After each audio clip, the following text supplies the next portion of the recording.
Hello. So I'm just going to share the link on Facebook.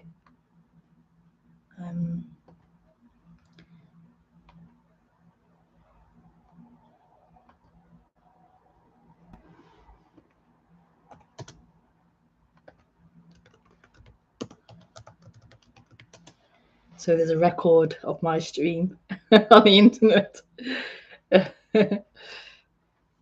The link is out there.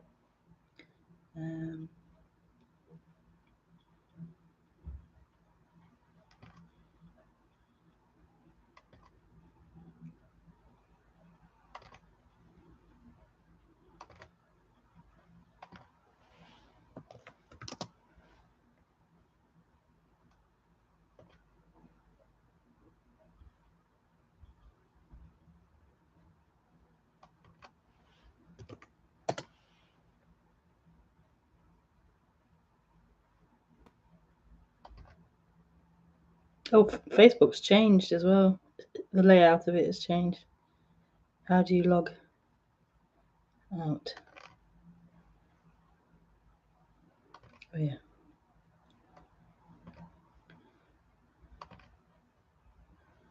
So,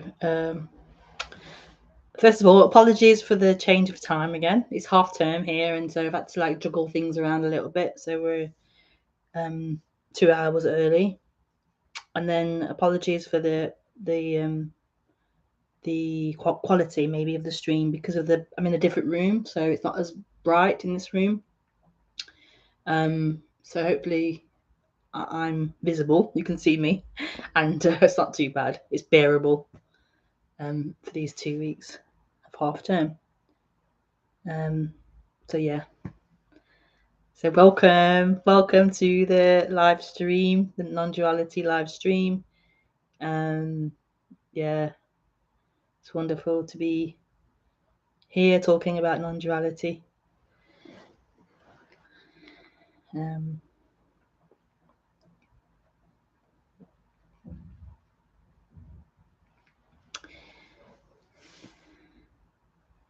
So as always, just going to sit for a little bit and let the words come. And then you can ask questions.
Oh.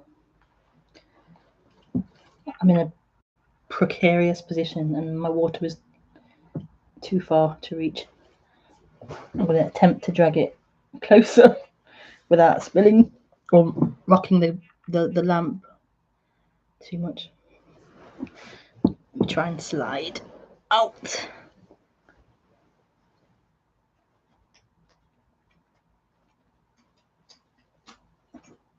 Yay. Yeah.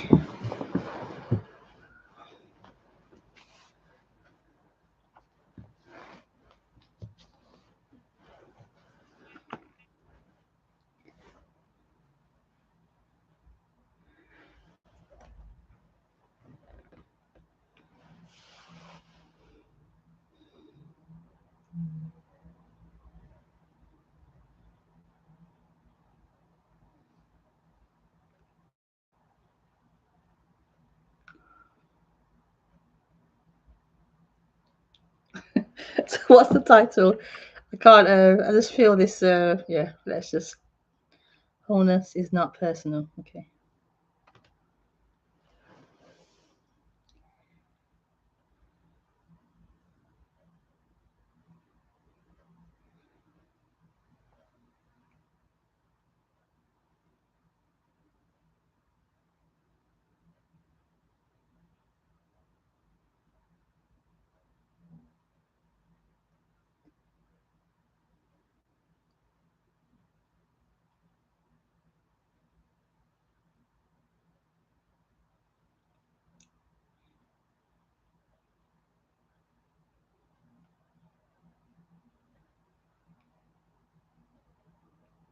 So,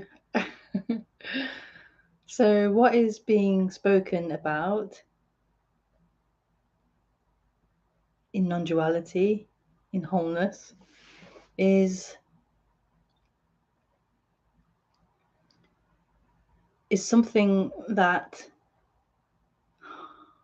is so beautiful.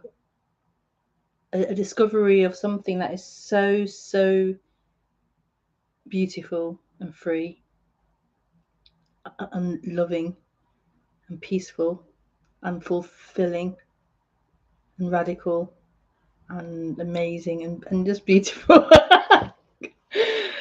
And that is something that as humans we overlook. So when the attention is so much, when the energy and the focus is so much on who we are as a person, who we are as a character, our life stories, when the focus and energy is just identified with that is all we know, is this limited story of who we are, of what the world is. I am like this, the world is like that. This set idea of how things are. When that's all there is, then like it's unsatisfying. It's uncomfortable. There's this looking or wanting or seeking for something else, not necessarily consciously or in the story of it. You could say, oh, I'm fine, but actually on another level or a deeper level, energetically or even physiologically, there's a feeling of discomfort, a feeling of this isn't enough, there's something wrong or missing. And that deeper feeling kind of permeates through into the experience, it permeates into the story of who you are. In some way it affects everything.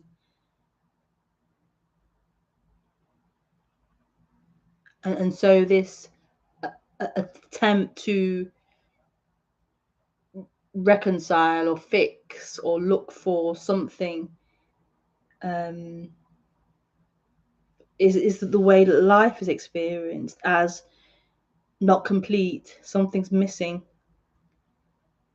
and we look for that in many avenues. We're trying to find this completeness, this wholeness, this love, this everything's okayness.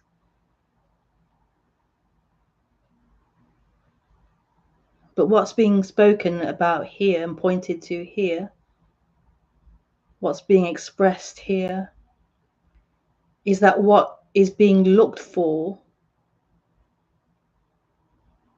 this deep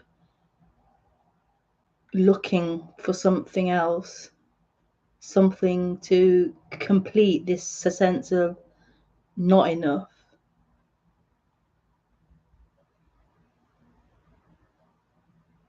is not to be found in your story. Oh, the door. I'll be back in like 2 minutes because it's a parcel, I think. I can't pause you. I'm just gonna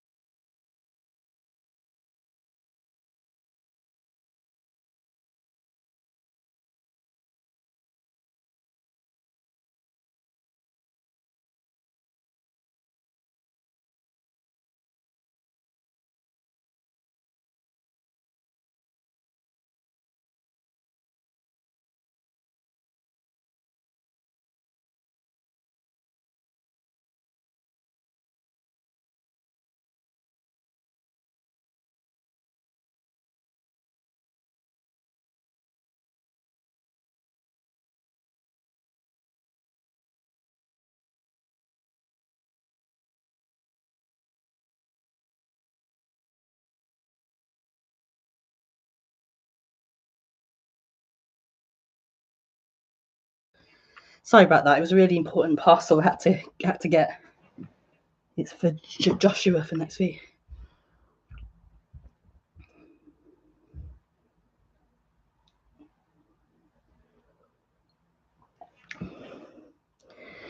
Whew, I'm out of breath. Oh dear. So I think I was talking about seeking in some way. I'm not sure. Yeah.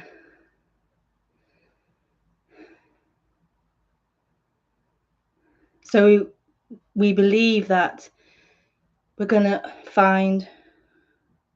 Yeah, I'm unmuted. 1, 2. Yeah. We believe so deeply, not even consciously, but we believe that, or there's this hope and there's this, like it just has to happen, this sense of trying to find home, trying to find completion. Like it's beyond the stories that we speak of in our head. We say, oh no, I'm not seeking, I'm not looking, I'm not, but actually there's this energy beyond that while it's there, it's always going to be looking for wholeness, always looking for completion, regardless of the stories it's saying it's not.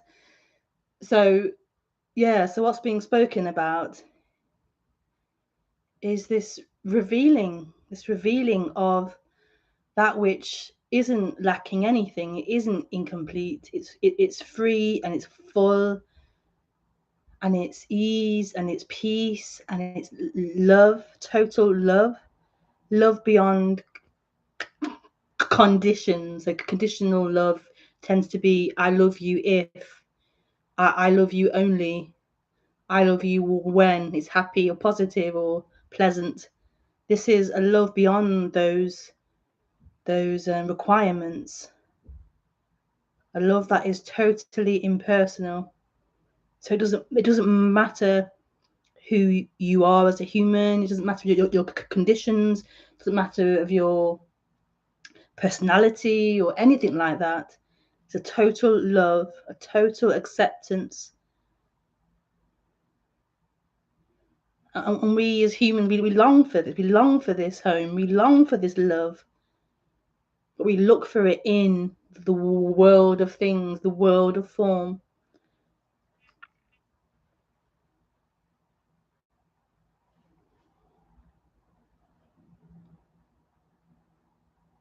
And so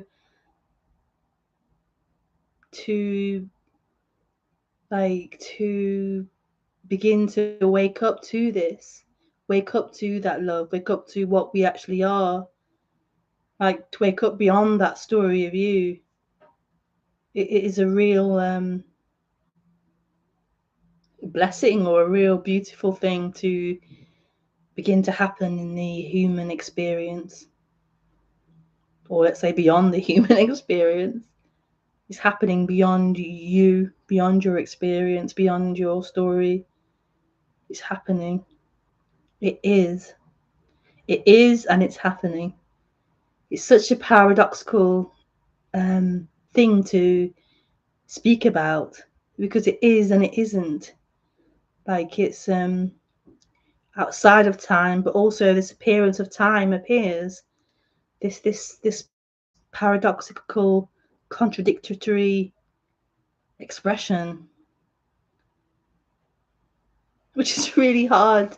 It's really hard or impossible, really, for the mind to be able to hold that, to accept that.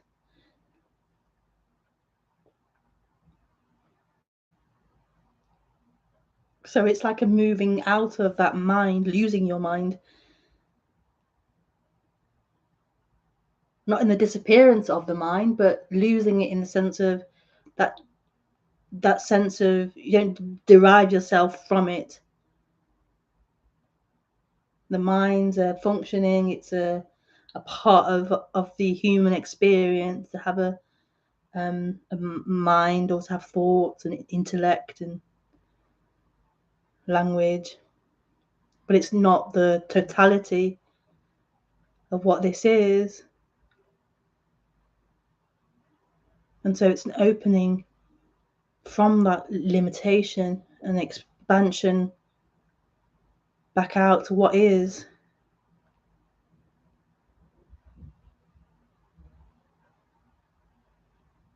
A losing of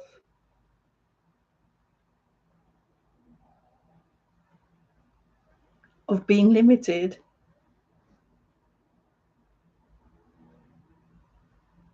And yet the appearance of limitation appears and plays. But it's no longer true. It's no longer who you are. It's no longer the only reality of things. Something deeper and bigger and freer has been exposed.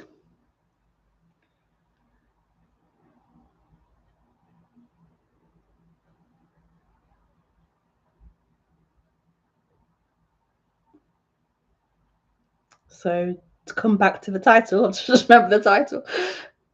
This isn't personal. This isn't about you, the character, you, the personality, you, the human.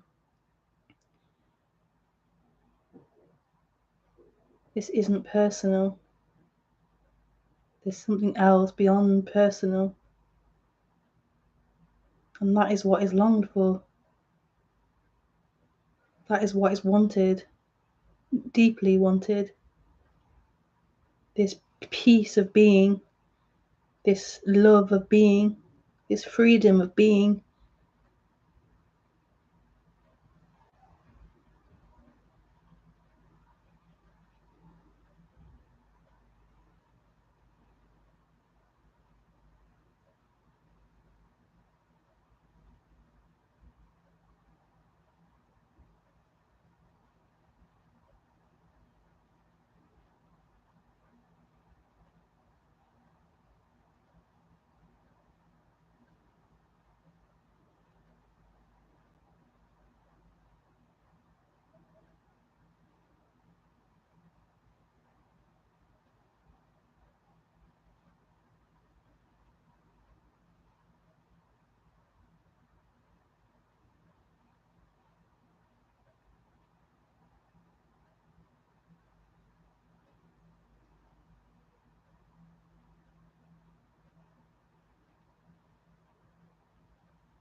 So, yeah, you're welcome to speak on this subject.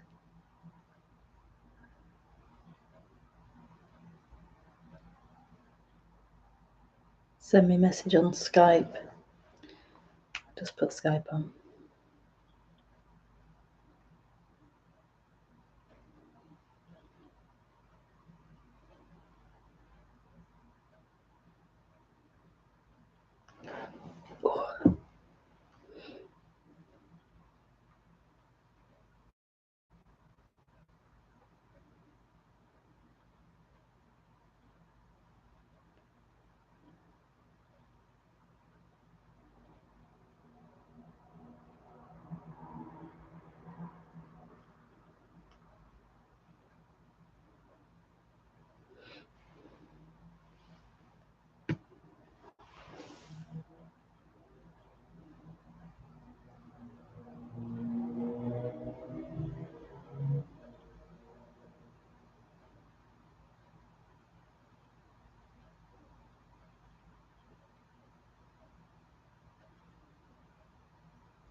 So the question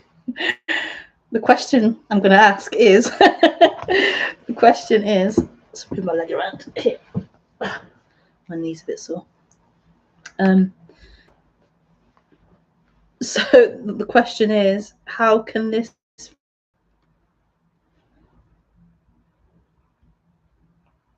that's often the question, how can this be impersonal?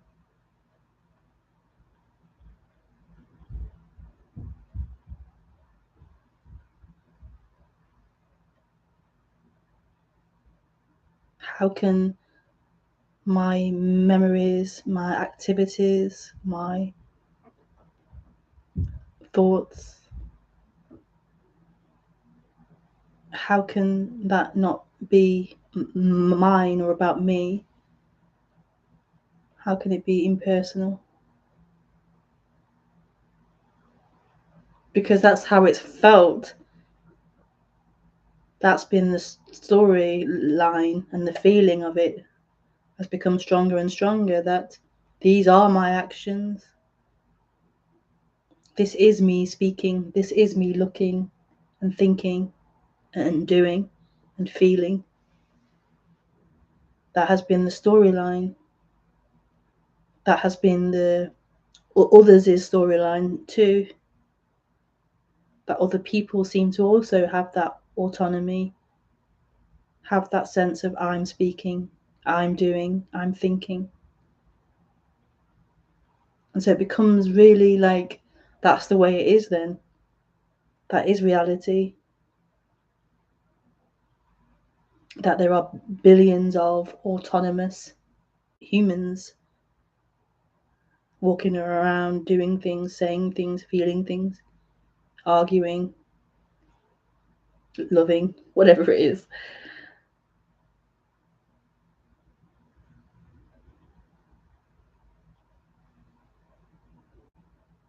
So it can sound absolutely crazy to question that.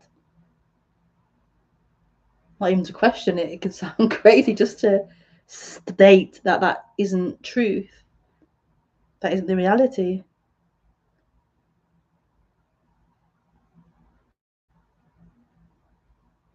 That this is nothing, not a thing happening.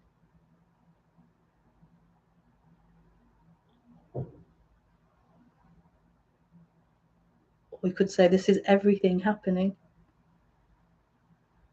That's so beautiful.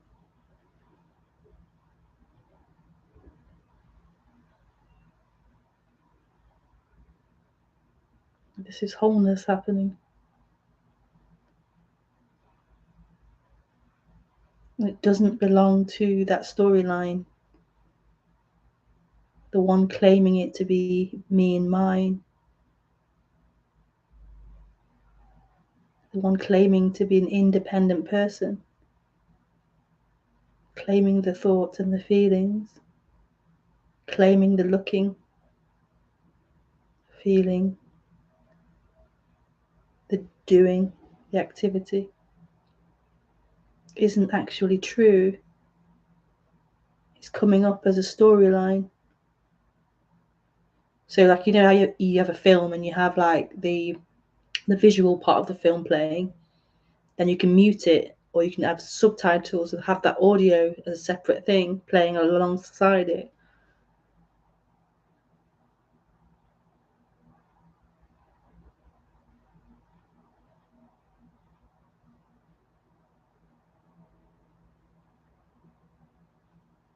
So the audio is an extra part of it.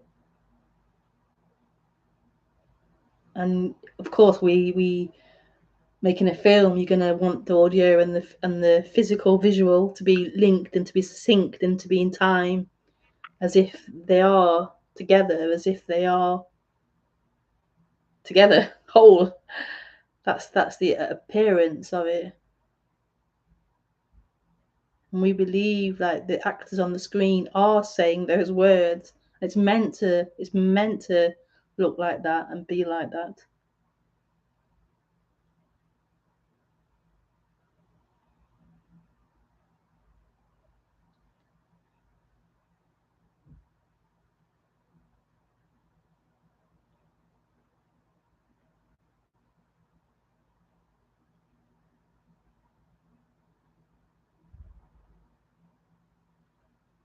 but you can also isolate that out, the audio out.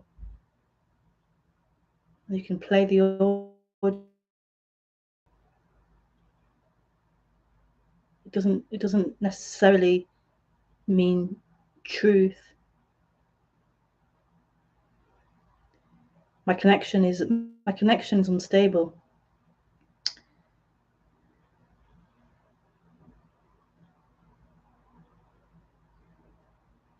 I've had a funny internet all week. Okay, it's back. It doesn't mean truth. So in the same way, what's being spoken isn't truth. And that's friggin' amazing that these words can come out. These words can come out. I was going to do a stuttering joke then, but these words can, don't laugh too much.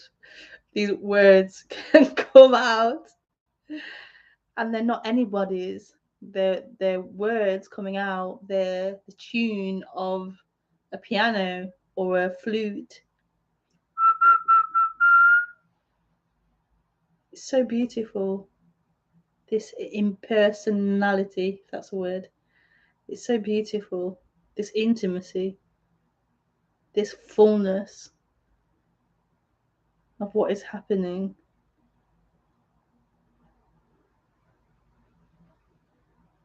The simplicity of this, of what is, and it doesn't belong to anyone. It's just what's happening. It's full on what's happening. The love that is being looked for is what's happening. The sounds of the clock ticking, the sounds of these words, the light from the lamp, the computer screen, the heel on the floor.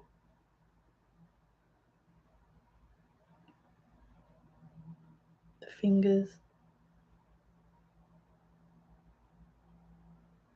This simplicity is enough.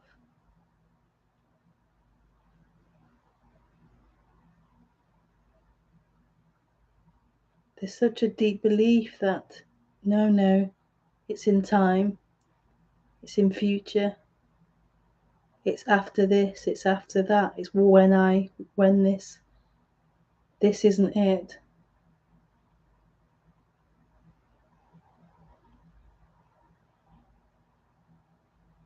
And it's simply not true.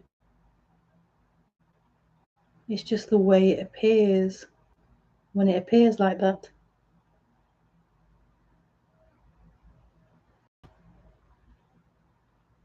That there's something else.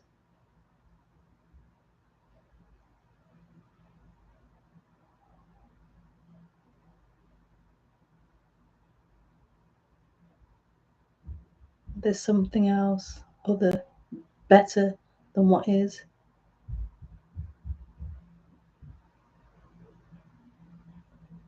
That there's something wrong here, something to be avoided here.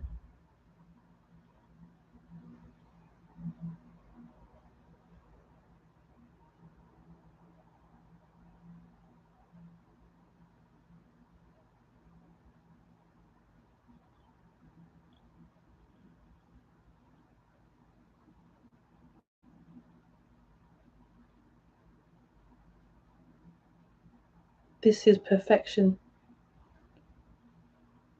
Simply this. Simply what is happening. Whatever it is. However uncomfortable it is.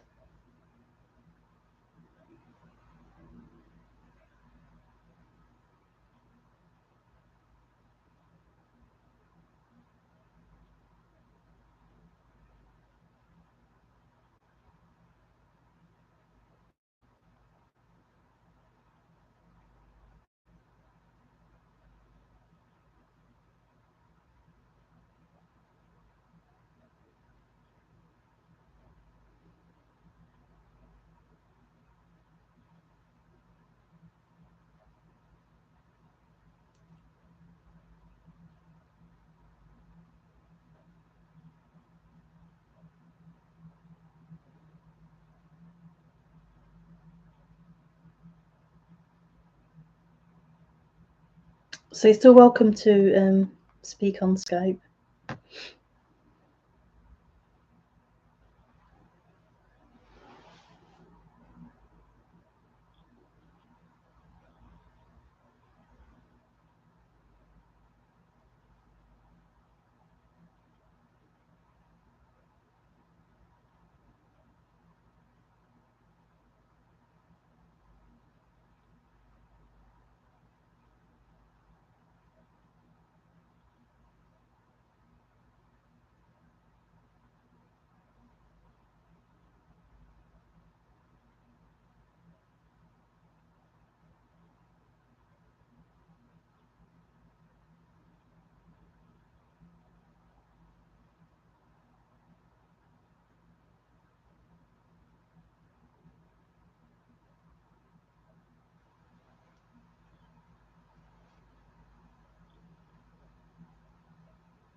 Hi, Deepa.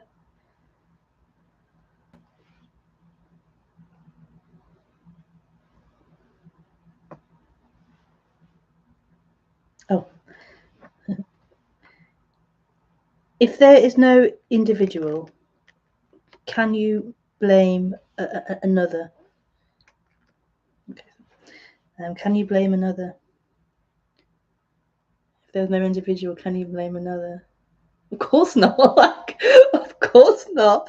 Like, who's to blame?